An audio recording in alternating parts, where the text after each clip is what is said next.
pukul 17 ya kita pelaksanaan. Nah, ada beberapa materi. Kalau buat Bang Harun yang paling katakan mungkin penting menurut Bang Harun atau berkesan lah, materi yang mana tuh yang kayaknya ini kuncinya deh. Kalau kita tahu atau masyarakat mengetahui bagaimana proses-proses pelaporan dalam memberikan apa itu kan tuntutan. Jadi di situ masyarakat tidak apalagi kebingungan. Diskusi publik seperti pemilihan cerdas. Nah, kalau itu ada satu lagi seperti kampanye edukatif melalui media sosial seperti TikTok, Instagram. Kan sekarang Gen Z ini kan lebih banyak berkecimpung di dunia sosial media seperti TikTok, Instagram. Nah, mereka sekiranya kita edukasi melalui poster, media yang lainnya, pamflet di TikTok atau di IG tersebut kan kita sebarkan tuh. Nah, mereka lebih tahu gitu kayak mana sih alur untuk pemilihan pemula itu.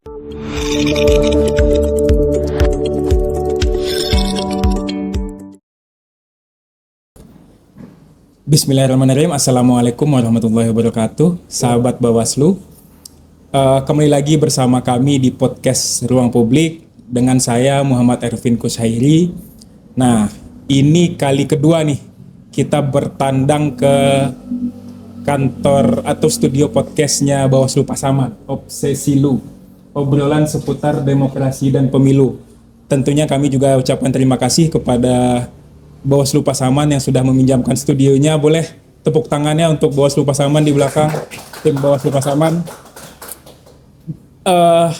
Sahabat Bawaslu, sebagai informasi bahwa saat syuting ini dimulai itu sore hari, kami baru menyelesaikan program pendidikan pengawasan partisipatif yang diadakan oleh Bawaslu Provinsi Sumatera Barat di Kabupaten Pasaman. Nah, pas nih kita ada 2 peserta yang bersedialah untuk kita tanya-tanya sedikit dan diskusi. Itu pertama ada Bang Harun dan Kak Lini ya. Baik, mungkin bisa diperkenalkan dulu dirinya. Pertama Bang Harun. Oh baik, sebelumnya perkenalkan, nama saya Muhammad Harun Simamora. Saya mahasiswa Universitas Islam Negeri Imam Bonjol Padang. Oh, UINIB ya? UINIB dikenal. Jadi saya sekarang tuh duduk di semester 3, jurusannya Hukum Keluarga. Hukum Keluarga. Nah, saya juga ikut organisasi Himpunan Mahasiswa Islam HMI yang dikenal, dan ikut juga di dalam organisasi HMJ atau Himpunan Jurusan. Kalau untuk Mbak Lini? Baik, mungkin bisa perkenalkan, nama saya Lini. Di sini saya mahasiswa dari salah satu Universitas Prima Nusantara Bukit Tinggi. Nah, di sini saya jurusan S1 Kesehatan Masyarakat, itu dengan semester 5. Nah, di sini saya juga ikut organisasi itu GMNI, Gerakan Mahasiswa Nasional Indonesia. Nah, selain itu saya juga ikut Ikatan Mahasiswa Pasaman. Ikatan Mahasiswa Pasaman di Bukit Tinggi berarti? Iya, Bukit Tinggi. Berarti satu hukum keluarga, satu kesmas ya. Apa hukum keluarga tuh biasanya disebut kalau bahasa Arabnya itu apa? Ahwalus syakhsiyah. Oke, siap. Nah, untuk Bang Harun dan Kak Lini, mungkin Kak Lini dulu tahu info adanya P2P ini dari mana? Nah, kemarin mungkin saya cuk bebek aja ya kalau P2P itu apa. Nah, di grup GMNI itu ada info tentang P2P itu gitu. Okay. Nah, kan saya nggak tahu apa itu P2P. Nah, saya searching di Google, apa sih P2P itu gitu. Nah, saya nggak mau tahu sebenarnya. Nah, rupanya teman ngajak, ayolah ikut P2P, nanti ini itu loh tentang pemilu. Oh ya udah, saya coba gitu. Bang Harun? Kalau kemarin tuh lihat pertama itu kan dari media digital, medsos. Pertama. Okay. Medsosnya Bawaslu Pasaman kah atau Bawaslu Pasaman? Bawaslu Pasaman. Kemarin tuh kan dilihat-lihat pertama-tama tuh ini ikut apa ya? Oke. Pertama kan masih ada pertanyaan. Jadi ditanya kepada, ada juga keluarga kan. Ditanya, ini P2P-nya apa ini? Nah, kan? Ya kayak SKKP ya, atau iya. SKPP. SKPP. Jadi dari situ tuh dijelaskan sama keluarga juga tentang kemana nanti perginya dan apa-apa saya yang akan didapatkan, baru ikut serta dalam pendidikan ini. Berarti dengar nama P2P-nya dulu baru tahu kalau ini programnya Bawaslu gitu ya. Oke. Nah, ini kan tadi mulai dari jam 8 sampai kira-kira pukul 17 ya kita pelaksanaan. Nah, ada beberapa materi. Kalau buat Bang Harun yang paling apa ya, katakan mungkin penting menurut Bang Harun atau berkesan lah, materi yang mana tuh yang kayaknya ini kuncinya deh. Kuncinya pertama tuh palingan di mana tuh? Proses pelaporan Oke. di situ, karena kan kalau kita tahu atau masyarakat mengetahui bagaimana proses-proses pelaporan dalam memberikan apa itu kan tuntutan. Jadi di situ masyarakat tidak apalagi kebingungan untuk menyampaikan dan bagaimana cara-caranya agar bisa sampai kepada pemerintah atau Bawaslu lah yang dikenal. Sebelumnya, anggap nih, sebelum ikut P2P ini, Bang Harun tahu nggak atau punya info nggak bahwa laporan itu bisa diberikan oleh masyarakat biasa atau justru tahunya setelah P2P ini? Kalau sebelumnya itu belum tahu sih terkait apa ini.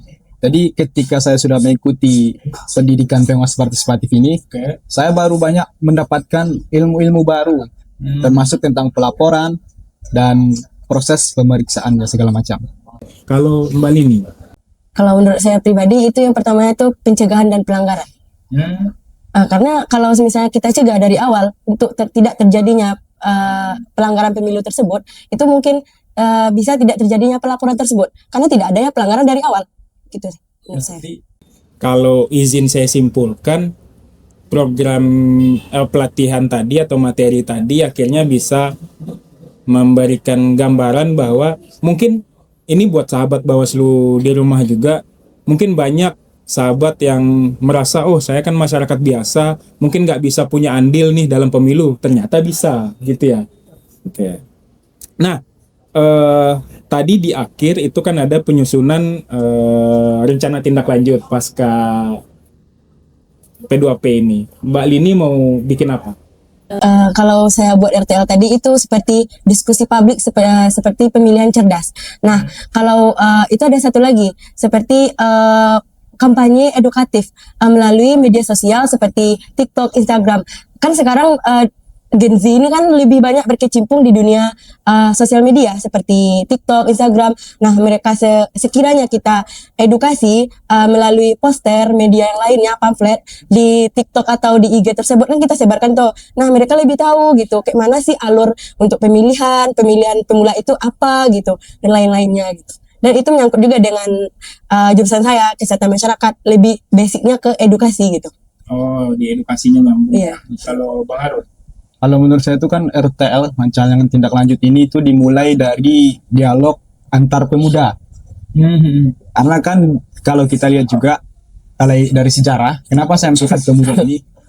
Dari zaman era Pak Harto itu kan yang melengsarkan itu dimulai dari pemuda untuk kita menuju ke era reformasi atau demokrasi sekarang. Jadi itu menurut saya tuh pemuda itu paling berperan lah, apalagi nanti dalam menindaklanjuti bagaimana demokrasi kita yang sebenarnya. Jadi nanti dimulai dari rancangannya itu dimulai dari warung atau lapau-lapau kopi, berbicara seputar demokrasi lah kan, dipantik dengan demokrasi, baru dibahas ke pemilu, dan di situ nanti akan baru diangkat satu lembaga yaitu dialog pemuda partisipatif. Kedepannya mau bikin itu rencananya, karena memang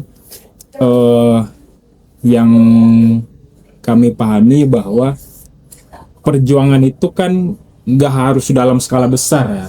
Dari misalkan kita di rumah sekedar ngasih tahu ke tetangga itu pun sudah masuk perjuangan kita untuk dalam pemilu ini gitu kan. Jadi memang saya sepakat dengan Mbak Leni dan Bang Harun, nggak harus kita berpikir bahwa karena kita paham pemilu kita harus bikin entah judicial review undang-undang segala macam. Nggak harus sejauh itu. Kalau memang dari skala terkecil pun kita bisa kok punya andil untuk pemilu ini. Nah, kesan dan pesannya setelah kegiatan dari Bang Harun. Kesan dan pesannya itu saya harap untuk kedepannya ini tetap dilanjutkan acara P2P ini, karena kalau kita lihat kan sisi positifnya sangat banyak, apalagi kita lihat banyak ilmu-ilmu yang belum diketahui oleh rekan-rekan yang lain atau belum tersampaikan informasinya. Jadi mungkin Nah, kalau mungkin kesan bagi saya setelah P2P tadi itu mungkin itu pengalaman pribadi saya menambah pengetahuan atau menambah relasi dengan teman-teman yang lain. Apalagi kita tahu pemilu itu kontribusi masyarakat itu untuk menjalankan integritas pemilu tersebut gitu. Nah, mungkin di situ kita bisa menciptakan pemilu yang adil, jujur dan transparan. Nah, mungkin masukan dari saya pribadi mungkin untuk kita generasi muda nih di masa depan mungkin kita bisa menciptakan pemilu yang berintegritas, jujur dan adil gitu.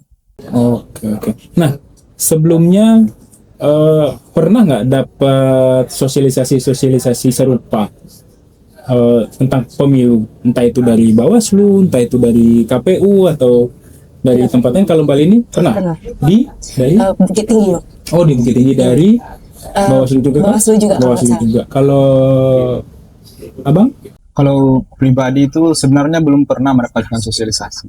Tapi kan dari media informasi yang ada tuh pernah juga dilihat, baik itu dari IG atau YouTube, pernah dilihat dari situ. Nah, mumpung kita lagi bahas program-program sosialisasi ya, kami di sela-sela podcast ini izin promosi bahwa kalau misalkan sahabat di rumah itu tertarik nih, pengen tahu program-program yang dipunyai atau dilaksanakan Bawaslu itu apa aja, terlebih yang berkaitan dengan pengawasan partisipatif seperti yang kakak dan abang ikuti ini, itu bisa langsung pantau terus lah Instagram Bawaslu Provinsi Sumatera Barat. Kalau di sini Bawaslu Pasaman, atau juga pantau Bawaslu Pusat itu Bawaslu RI, serta YouTube-nya. Nah, di sana bisa sahabat pantau apa aja kegiatan-kegiatan yang memang sedang dilaksanakan, karena kalau menurut kami sayang banget misalkan kegiatan-kegiatan tersebut dilewatkan terlebih untuk yang belum pernah mengikuti, kayak Bang Harun tadi ya. Kalau Mbak Leni mungkin udah pernah. Nah, kalau bisa sahabat-sahabat yang memang tertarik dengan kepemiluan atau bahkan nggak punya informasi apapun tentang pemilu, itu bisa ikut karena semuanya tidak ada biaya dan pendaftarannya mudah.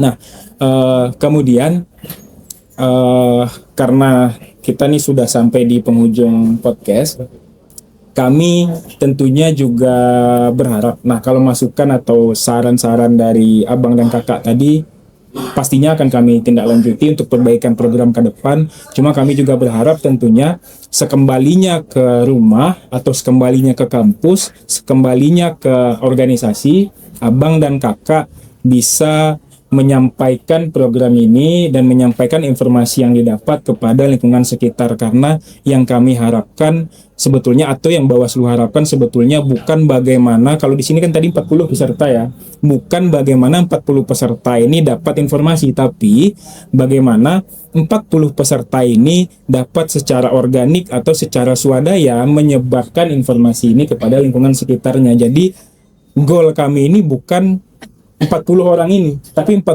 orang ini dapat dalam tanda kutip beranak pinak informasinya kepada lingkungan sekitar. Iya, kalau satu orang aja bisa sebarkan ke 10 orang lain di lingkungannya, berarti kan sudah 400 yang dapat manfaat dari kegiatan ini. Baik, mungkin segitu aja. Abang kakak mungkin bisa minta dikit dong, promosikan juga, ajak juga teman-teman sahabat Bawaslu di rumah untuk ikut-ikut program Bawaslu ke depan. Bebas mau siapa, mau Mbak ini, mau Bang Harun. Oke, Mbak Leni. Ayo kawan-kawan, mungkin kawan-kawan bisa ikuti program dari Bawaslu tersebut. Mungkin bisa dilihat dari media sosialnya Bawaslu Pasaman, atau teman-teman bisa join langsung ke Bawaslu gitu. Sekian, terima kasih. Oke. Mungkin cukup sekian. Sekali lagi kami ucapkan terima kasih atas waktu Mbak Lini dan Bang Harun udah bersedia diskusi sedikit di podcast kita dan sudah menyediakan waktunya juga untuk ikut pendidikan pengawasan partisipatif tadi ya. Sekali lagi kepada sahabat Bawaslu kami ingatkan untuk terus pantau Instagram Bawaslu Sumbar, YouTube Bawaslu Sumbar, TikTok Bawaslu Sumbar, serta Bawaslu Pasaman. Nih takut kalau nggak kita sebut, mumpung kita numpang di studio Bawaslu Pasaman, takut saya host yang kena abis ini. Dan juga tentunya pantau juga sosial media Bawaslu Republik Indonesia. Nah, kita ada jargon bersama rakyat awasi pemilu, bersama Bawaslu tegakkan keadilan pemilu. Udah hafal belum? Nih, boleh sambil dihafal dulu, bisa. Sama rakyat awasi pemilu, sama Bawaslu tegakkan keadilan pemilu. Ikut saya aja. Oke, siap? 1, 2, 3. Bersama rakyat awasi pemilu, bersama Bawaslu tegakkan keadilan pemilu. Terima kasih Mbak Lini, terima kasih Bang Terima kasih, Andre.